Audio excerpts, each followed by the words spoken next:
Bienvenidos, hoy nos metemos de lleno en un tema, un tema complejo y fundamental, la energía nuclear. Hemos recopilado un montón de información como si fuera una visión general muy completa, ¿sabes? Para sacar lo esencial. La idea es desentrañar qué es, cómo ha ido evolucionando y, sobre todo, entender un poco las claves del debate que siempre la rodea. Tenemos datos de ciencia, historia, economía, seguridad. Vamos, un panorama bastante completo. Nuestra misión hoy, pues encontrar esos puntos clave, esos datos, esas perspectivas, que nos ayuden a tener una opinión más formada. Porque es una energía potente, pero, siempre controvertida. Así que, vamos al lío. Para empezar por lo más básico, aunque seguro que mucha gente lo tiene claro, podríamos recordar cómo funciona. O sea, ¿de dónde sale exactamente esa energía? Claro, a ver, la base de casi toda la energía nuclear que usamos hoy es la fisión nuclear. Imagina que podemos romper el núcleo de átomos que son muy pesados, como el uranio o el plutonio. Al romperse, liberan una cantidad de energía enorme, principalmente, en forma de calor. Ajá. Y una central nuclear, en el fondo, no deja de ser una máquina de vapor, muy, muy sofisticada, eso sí. Usa ese calor de la fisión para calentar agua, hervirla, generar vapor. Como una central térmica normal, digamos. Exacto, pero la fuente de calor es distinta. Ese vapor mueve una turbina, la turbina está conectada a un generador y ¡pum!, electricidad. Los componentes clave, el reactor, que es donde ocurre esa magia controlada de la fisión, y luego todos los sistemas para pasar ese calor a electricidad. Has dicho la palabra clave, controlada. Porque claro, esa reacción es potentísima. ¿Cómo se consigue que no se descontrole, que no se convierta en algo peligroso? Esa es la madre del cordero, claro. Se basa en controlar una reacción en cadena. Mira, cada fisión libera neutrones, y esos neutrones van y provocan más fisiones. Si no lo Se frenas... dispara. Exacto. Para que sea estable, se usan las famosas barras de control. Son materiales que absorben neutrones, como si pisaras el freno. Y además hay un fenómeno físico que es, crucial. Una pequeña parte de esos neutrones no salen al instante, salen un poquito después, con un ligero retraso. Neutrones retardados, creo que se llaman. Eso es. Esos neutrones retardados nos dan un tiempo valiosísimo, fracciones de segundos, segundos, lo justo para que los sistemas mecánicos puedan reaccionar y ajustar la potencia. Sin ellos, sería casi imposible controlarlo. Y un detalle curioso que ha marcado mucho el diseño actual. El tipo de reactor más común hoy, el PWR, el de agua a presión, Sí. es un descendiente directo de los reactores que diseñó la Marina de Estados Unidos para sus submarinos nucleares, allá por los años 50. ¿Ah, sí? Sí, eran compactos, fiables, lo que necesitas en un submarino. Y esas características resultaron ser muy buenas también para generar electricidad en tierra. Qué curioso ese origen militar. Es que la historia de la nuclear siempre ha tenido esa doble cara, ¿no? Paz y guerra, muy mezclado todo. Totalmente. Nació en plena Segunda Guerra Mundial, no lo olvidemos. Se descubre la fisión en el 38 y claro, el esfuerzo se va directo a la bomba atómica, el proyecto Manhattan. El primer reactor que se construyó, el Chicago Pile 1, en el 42, fue un paso fundamental para ese proyecto militar. No pensaban en electricidad entonces. Pero después de la guerra sí que llegó esa promesa de energía casi gratis para todos, ¿no? La era del optimismo atómico. Sí, los años 50 fueron de una euforia tremenda. Eisenhower lanza aquello de átomos para la paz. Ajá. La primera electricidad, algo simbólico, se generó en Idaho en el 51. Y la primera vez que se conectó a una red pública fue en la Unión Soviética, en Obninsk, en el 54. Luego, la primera central ya a escala comercial, Calder Hall, en Reino Unido en el 56. Aunque, ojo, también tenía ese doble uso. Generaba electricidad, sí, pero también plutonio para fines militares. Ya veo. Y después de esa euforia inicial, vino el gran boom de construcción, pero también las primeras dudas serias, ¿no? La oposición. Exacto. Los 60 y 70 fueron de expansión rapidísima. Y la crisis del petróleo del 73 le dio un empujón brutal. Países como Francia dijeron, necesitamos independencia energética, y apostaron masivamente por la nuclear. Hoy, fíjate, casi un 65% de su electricidad viene de ahí. Una decisión estratégica tremenda. Una apuesta fuerte, sí. Pero a la vez empezó a crecer la oposición. Hubo protestas importantes como la de Weil en Alemania y sobre todo llegó el accidente de Three Mile Island en Estados Unidos en el 79. Que marcó un antes y un después, ¿no? Aunque no fuera tan grave como otros. No hubo víctimas directas por radiación, pero el susto fue mayúsculo. Se fundió parte del núcleo y eso frenó en seco la construcción. En Estados Unidos se cancelaron más de 100 reactores que estaban planeados. 100. Una barbaridad. Y entonces, pocos años después, llegó el nombre que todos tenemos grabado. Chernóbil. Chernóbil, 1986. Eso sí fue un antes y un después total. El peor accidente de la historia nuclear civil, sin duda. Con muertes directas, miles estimadas a largo plazo por cáncer, un impacto socioeconómico y ambiental brutal. Cambió la percepción para siempre. Absolutamente.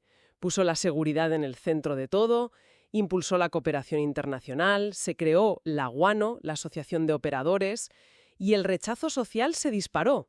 Italia, por ejemplo, hizo un referéndum poco después y votó abandonar la nuclear. Y más recientemente tuvimos Fukushima, en 2011. Otro golpe duro para la industria. Sí, Fukushima, causado por un terremoto y un tsunami. Un desastre natural extremo. Volvió a poner sobre la mesa las dudas sobre la seguridad, sobre todo ante eventos externos.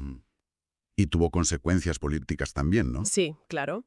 Alemania decidió acelerar su plan de cierre de reactores. Japón paró toda su flota nuclear durante un tiempo. Pero lo curioso, y esto es importante, es que en los últimos años estamos viendo como un cierto renacer del interés. Ah, ¿sí? ¿Por qué? Pues por dos cosas, principalmente. La lucha contra el cambio climático, porque la nuclear no emite CO2 al operar. ¿Cierto? Y la búsqueda de seguridad energética. Con los precios de los combustibles fósiles tan volátiles, tener una fuente estable y no depender tanto de importaciones, pues vuelve a ser atractivo. Japón está volviendo a conectar reactores, incluso planea construir nuevos. Francia anuncia más centrales, Estados Unidos también. Parece que se está abriendo un nuevo capítulo. Interesante esa vuelta. Bueno, hemos visto la historia. Volvamos un poco a la tecnología. El combustible. ¿De dónde sale? Y la gran pregunta, ¿qué hacemos con él cuando ya no sirve? Pues el combustible más habitual es el uranio. Se saca de minas. Pero el uranio natural, tal como sale de la Tierra, tiene muy poquito del isótopo que nos interesa para la fisión, el U-235. Apenas un 0,7%. Muy poco. Sí, la mayoría de los reactores, los que se llaman de agua ligera, necesitan que esa proporción sea mayor. Hay que enriquecerlo. ¿Qué es enriquecerlo? Pues aumentar esa concentración de U-235 hasta un 3, 4, 5% más o menos. Es un proceso complejo. Luego ese uranio enriquecido se convierte en unas pastillas cerámicas muy pequeñas que se meten dentro de unas varillas metálicas largas y finas. Esas son las barras de combustible. Vale. ¿Y hay suficiente uranio en el mundo? Siempre se oye que es un recurso limitado, como el petróleo. A ver, con la tecnología que usamos ahora y los recursos que conocemos y que podemos sacar a precios, digamos, razonables, sí, se calcula que hay para unos 70, quizás 100 años. No parece muchísimo. Energía que hay en el uranio natural. El 99,3% del uranio es otro isótopo, el U-238, que los reactores actuales casi no usan.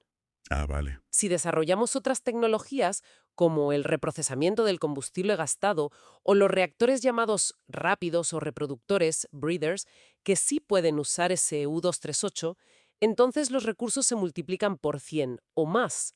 Hablaríamos de miles de años de combustible. Miles de años. Eso cambia la perspectiva. Totalmente. E incluso se investiga cómo sacar uranio del agua de mar. Hay cantidades casi ilimitadas. Hoy por hoy es muy caro, no es rentable, pero la tecnología avanza. Entendido. Y eso nos lleva de cabeza al otro gran tema, quizás el más polémico. Los residuos radioactivos. El ¿qué hacemos con esto después? Exacto. Es el gran quebradero de cabeza. Sí. Hay que distinguir. Hay residuos de baja y media actividad, ropa, herramientas, filtros, cosas que se han contaminado un poco. Son más voluminosos, pero su radiactividad decae relativamente rápido y su gestión es, bueno, más sencilla. Vale. El verdadero reto son los residuos de alta actividad. Y eso es, básicamente, el combustible nuclear una vez que ya se ha usado en el reactor. El combustible gastado. ¿Y por qué es tan problemático? Porque es muy, muy radiactivo y además genera mucho calor al principio. Sale del reactor caliente en todos los sentidos. Este combustible gastado tiene, sobre todo, uranio, que no se ha quemado, un 95% más o menos. Luego tiene productos de fisión, que son los fragmentos de los átomos rotos, un 4%. Estos son los que lo hacen superradiactivo al principio, pero su radiactividad baja bastante en unos siglos. ¿Y el resto? Y luego tiene un 1% de otros elementos pesados, como el plutonio y otros actínidos. Estos no son tan radiactivos al principio, pero lo siguen siendo durante muchísimo, muchísimo tiempo. Miles, cientos de miles de años.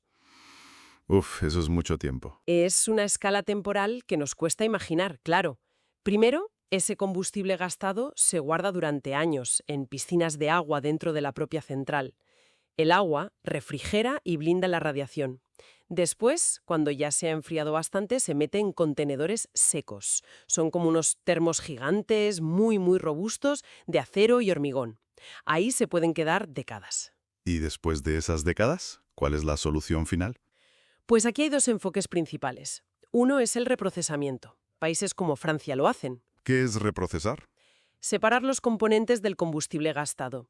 Sacan el uranio que no se quemó y el plutonio, que se pueden reutilizar para fabricar nuevo combustible, llamado MOX. Suena bien, ¿no? Reciclar. Sí, reduce el volumen final de residuos de alta actividad que hay que almacenar a largo plazo. Pero es un proceso caro, complejo, genera otros tipos de residuos líquidos y gaseosos y, sobre todo, plantea preocupaciones sobre la proliferación nuclear, porque separa es plutonio que se puede usar para armas. Entiendo. ¿Y la otra opción? La otra opción, y la que tiene más consenso científico a nivel internacional, es el almacenamiento geológico profundo, el AGP. Enterrarlo muy hondo. Básicamente, sí. Enterrar los contenedores con el combustible gastado o los residuos finales, si se ha reprocesado, a varios cientos de metros de profundidad, en formaciones geológicas muy estables, como granito o arcilla, que lleven millones de años sin moverse. La idea es que la propia roca aísle los residuos durante los milenios necesarios. ¿Y eso se está haciendo ya en algún sitio? Proyecto de ingeniería impresionante. Otros países, como Suecia o Francia, están en procesos similares, pero Finlandia va en cabeza. Siempre me ha llamado la atención una comparación que se hace a veces con el carbón en cuanto a radiactividad. ¿Es cierto eso? Sí, es uno de esos datos que sorprende mucho. Las centrales térmicas de carbón, en su funcionamiento normal, liberan más radiactividad al medio ambiente que las centrales nucleares. ¿Cómo puede ser? Pues porque el carbón, como muchas rocas, contiene trazas de elementos radiactivos naturales, como uranio o torio. Y al quemar toneladas y toneladas de carbón, esos elementos se concentran en las cenizas y una parte sale volando por la chimenea. Vaya. Las nucleares, en cambio, tienen sistemas para contener casi toda la radiactividad, así que sí, es un dato contrastado. Y en cuanto al volumen de residuos, la diferencia es abismal.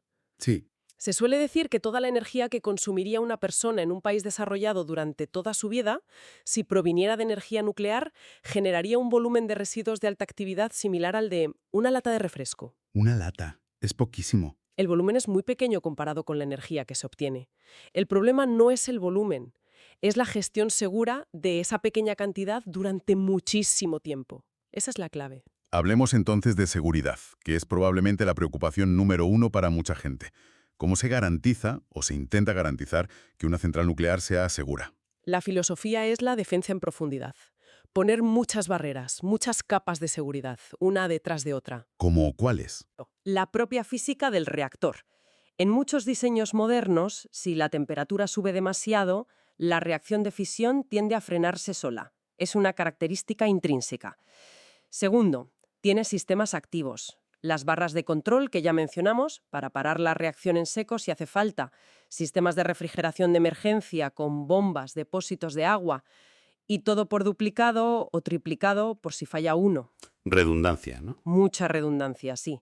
Y tercero, las barreras físicas. La propia pastilla de combustible cerámica, que retiene muchos productos de fisión, la vaina metálica que la recubre, la vasija del reactor, que es una olla a presión gigante de acero muy grueso, y por último el edificio de contención. Esa cúpula de hormigón armado, a veces con una capa de acero por dentro, diseñada para resistir terremotos, impactos de avión, explosiones internas, es la última barrera. Suena robusto. Y a pesar de todo esto, si miramos las cifras globales, las estadísticas de accidentes mortales por unidad de energía, la nuclear no sale tan mal parada, ¿verdad? Comparada con otras fuentes. Comparativamente, no. De hecho, tiene una de las tasas de mortalidad por unidad de energía producida más bajas. Incluso contando los grandes accidentes. Sí, incluso contando las estimaciones de muertes a largo plazo por cáncer atribuidas a Chernobyl y Fukushima. Si comparas las muertes por teravatio hora, TWh, la nuclear está muy por debajo de los combustibles fósiles, ¿Por qué tan por debajo de los fósiles? principalmente por la contaminación del aire. La quema de carbón, petróleo y gas causa millones de muertes prematuras cada año en el mundo por problemas respiratorios, cardiovasculares. Es un impacto enorme y constante. Hay un estudio muy citado que calculó que solo entre 1971 y 2009 la energía nuclear evitó casi 2 millones de muertes prematuras que hubieran ocurrido si esa electricidad se hubiera generado con combustibles fósiles. ¿Ves un dato? Impactante, la verdad. Lo es. Pone en perspectiva los riesgos. Pero los accidentes graves han ocurrido. Three Mile Island, Chernobyl, Fukushima, mencionados antes. ¿Qué lecciones principales nos han dejado? Pues cada uno enseña algo diferente, creo yo. Three Mile Island, que fue un nivel 5 en la escala INES de accidentes, ¿Qué es esa escala? es una escala internacional que va de 0, sin significación para la seguridad, a 7, accidente grave. Bueno, TMI demostró que el edificio de contención podía funcionar, porque aunque se fundió parte del núcleo, la liberación de radioactividad al exterior fue muy limitada. Pero también enseñó mucho sobre la importancia de cómo interactúan los operadores con la máquina, los paneles de control, las alarmas. La parte humana. Exacto. Chernobyl, nivel 7, el peor. Fue una mezcla terrible de un diseño de reactor intrínsecamente inseguro, que ya no se usa en ningún sitio fuera de Rusia, y allí modificados, y una cadena de errores humanos y violaciones de procedimientos brutal. Nos enseñó la necesidad absoluta de una cultura de seguridad global, de compartir información, de no esconder problemas. Ya. ¿Y Fukushima? También nivel 7, provocado por un desastre natural que superó todas las previsiones de diseño. Evidenció la vulnerabilidad ante eventos externos extremos y la importancia crítica de garantizar la refrigeración del núcleo pase lo que pase, incluso sin energía eléctrica exterior. Y una lección común a varios accidentes, curiosamente, es que a menudo el mayor impacto en la salud pública no viene de la radiación directa, excepto en Chernobyl, claro, sino del estrés, la ansiedad, la depresión causada por las evacuaciones, la pérdida de hogares, el miedo. El impacto psicosocial es tremendo. Entiendo. ¿Y hay otros riesgos, además de los accidentes en la operación normal? ¿Se habla de terrorismo o de que la tecnología se use para armas? Sí, son riesgos que se contemplan y se toman muy, muy en serio. Las centrales nucleares tienen medidas de seguridad física enormes. Vallas, guardias armados, zonas de exclusión, controles de acceso muy estrictos. Se hacen simulacros de ataques. Y sabotaje interno. También es una preocupación. ¿Ha habido algún caso, como un incendio provocado en una central en Estados Unidos hace muchos años? Los controles de personal también son rigurosos. Y luego está el riesgo de proliferación nuclear. Que la tecnología o los materiales para hacer combustible nuclear, uranio enriquecido o plutonio separado, se desvíen para fabricar armas. Es un riesgo real. Es un riesgo inherente a la tecnología, sí. Aunque la mayoría de países que tienen armas nucleares las desarrollaron antes de tener un programa de energía nuclear civil o en paralelo con fines militares claros. No es que tener centrales lleve directamente a tener bombas. Para controlar esto está el Tratado de No Proliferación, el TNP, y las inspecciones del Organismo Internacional de Energía Atómica, el OIEA. Intentan verificar que los materiales nucleares civiles no se desvían. Pero también ha habido casos al revés, ¿no? Usar lo nuclear para desarmar. Exacto. El programa Megatones por Megavatios fue un ejemplo fantástico. Después de la Guerra Fría, se cogió uranio altamente enriquecido de ojivas nucleares rusas desmontadas, se diluyó para convertirlo en uranio de bajo enriquecimiento y se usó como combustible en reactores de Estados Unidos para generar electricidad. La energía nuclear ayudando a reducir arsenales. Duró 20 años y fue un éxito. Vaya historia. Bueno, con todo esto sobre la mesa, está claro por qué el debate es tan intenso. Si tuviéramos que resumir los argumentos clave, a favor y en contra, ¿cuáles serían? Pues, a ver, los argumentos a favor, los puntos fuertes de la nuclear suelen ser, primero, que es una fuente de energía baja en carbono. Apenas emite CO2 en su operación. Sus emisiones de ciclo de vida son comparables o incluso inferiores a las de muchas renovables. Clave para el cambio climático. Fundamental. Segundo, es muy fiable. Las centrales pueden operar 24 horas al día, 7 días a la semana, durante meses seguidos, sin depender de si hace sol o viento. Dan energía de base constante. Tercero, tiene una densidad energética altísima. Necesita muy poco terreno para generar mucha electricidad, comparado con la solar o la eólica, que necesitan extensiones enormes. Importante también. Cuarto, como decíamos, su historial de seguridad, si mides las fatalidades por unidad de energía, por teravatio, es objetivamente bueno, mucho mejor que los fósiles. Y quinto, aunque la gestión de residuos es compleja, se argumenta que es un problema técnicamente abordable, con soluciones como el AGP. Además, te da independencia de importar combustibles fósiles de otros países. Vale, esos son los pros. ¿Y en la otra cara de la moneda? Los contras. Los argumentos en contra, que también son de peso, claro. Primero, el coste. Construir una central nuclear es carísimo. Son inversiones gigantescas. Y los proyectos suelen sufrir retrasos y sobrecostes enormes, mucho más que otras tecnologías. El dinero es un factor clave. Siempre. Segundo, la cuestión de los residuos. Aunque haya soluciones técnicas como el HQP, la realidad es que todavía no hay un repositorio definitivo operativo a nivel mundial, salvo Oncalo en construcción, y enterrar algo que será peligroso durante miles de años genera mucho rechazo social y plantea cuestiones éticas sobre las generaciones futuras. La herencia que dejamos, ¿no? Exacto. Tercero, el riesgo de accidentes graves. Aunque la probabilidad sea muy baja en los reactores modernos, las consecuencias de un accidente tipo Chernóbil o Fukushima son devastadoras y duraderas. Ese riesgo residual siempre está ahí. Cuarto, los riesgos que comentábamos de proliferación nuclear y de terrorismo siempre son una preocupación asociada a esta tecnología. Y quinto, un argumento económico y estratégico. ¿Merece la pena invertir tanto dinero y tiempo en centrales nucleares que tarden una década o más en construirse, cuando podríamos usar esos recursos para desplegar renovables y medidas de eficiencia energética mucho más rápido y quizás a menor coste? Esa comparación con las renovables es crucial ahora mismo, claro. Sí, totalmente. Las renovables como la solar y la eólica han bajado muchísimo de precio. Su coste por kilovatio hora instalado, el famoso LCOE, es a menudo más bajo que el de la nuclear nueva. Pero tienen el problema de la intermitencia. Ahí está el kit de la cuestión. No generan cuando no hay sol o viento. Necesitan respaldo, ya sea con gas, baterías, interconexiones, y eso tiene un coste adicional que a veces no se incluye en el LCOE simple. La nuclear te da esa energía firme constante. El debate está en si es mejor un sistema con mucha renovable intermitente más almacenamiento y respaldo, o un sistema que incluya también una base nuclear firme, o una combinación. Y el tema del espacio que mencionabas antes. También, para generar la misma cantidad de energía, la nuclear necesita muchísimo menos terreno que la solar o la eólica. En países densamente poblados puede ser un factor importante. No hay una respuesta única. Depende de cada país, de sus recursos, de su geografía. Entendido. Y mirando ya un poco al futuro, se está trabajando en nuevas tecnologías nucleares que intenten solucionar algunos de estos problemas. ¿Reactores más seguros, con menos residuos? Sí, se trabaja mucho en ello. Hay toda una nueva generación de reactores en diseño y prototipo, la llamada generación IB. Prometen ser intrínsecamente más seguros, o sea, que su propia física tiende a parar la reacción en caso de problemas, sin necesidad de sistemas activos o intervención humana. También buscan ser más eficientes, aprovechar mejor el combustible, generar menos residuos de larga duración o incluso poder quemar parte de los residuos que ya tenemos de los reactores actuales. ¿Algún ejemplo?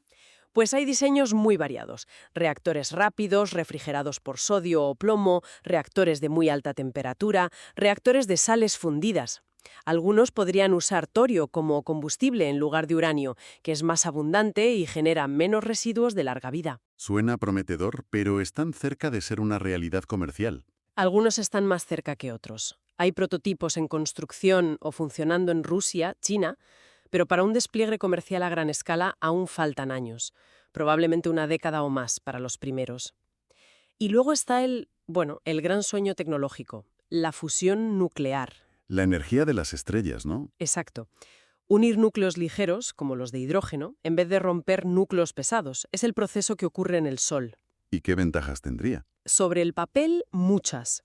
Sería intrínsecamente más segura, porque no hay riesgo de reacción en cadena descontrolada. Si algo falla, simplemente se para. Generaría muchísimos menos residuos radiactivos de larga duración. Y el combustible, isótopos de hidrógeno como el deuterio y el litio para producir tritio, es muy abundante. Suena perfecto. El problema. El problema es que es increíblemente difícil de conseguir. Hay que calentar el combustible a cientos de millones de grados, más caliente que el centro del Sol, y confinarlo para que se produzca la fusión de forma sostenida. Y, sobre todo, que genere más energía de la que gastas en calentarlo y confinarlo. El famoso Q1. Ese es el hito científico clave. Se ha conseguido puntualmente en experimentos, pero mantenerlo y convertirlo en una central eléctrica es un reto tecnológico brutal. El gran proyecto internacional es ITER, en Francia. Es un experimento gigantesco para demostrar la viabilidad científica y tecnológica. Pero incluso si ITER funciona como se espera, aún faltarán décadas para tener reactores de fusión comerciales. No veremos electricidad de fusión en la red antes de 2050, siendo muy optimistas. Quizá más tarde. O sea que para la descarbonización urgente de las próximas décadas, la fusión no llega a tiempo. Me temo que no. Es una esperanza a largo plazo, pero para los objetivos de 2030 o 2050 tenemos que contar con las tecnologías que ya tenemos o las que están a punto de llegar, como la fisión actual o la generación cuarta si se acelera. Pues sí que ha sido un recorrido intenso, ¿eh? Desde la física más básica del átomo hasta la geopolítica mundial, pasando por accidentes, residuos que duran milenios y promesas de futuro como la fusión. Queda claro que aquí no hay respuestas fáciles, ni blancas ni negras. Para nada. La energía nuclear es una tecnología con un potencial enorme.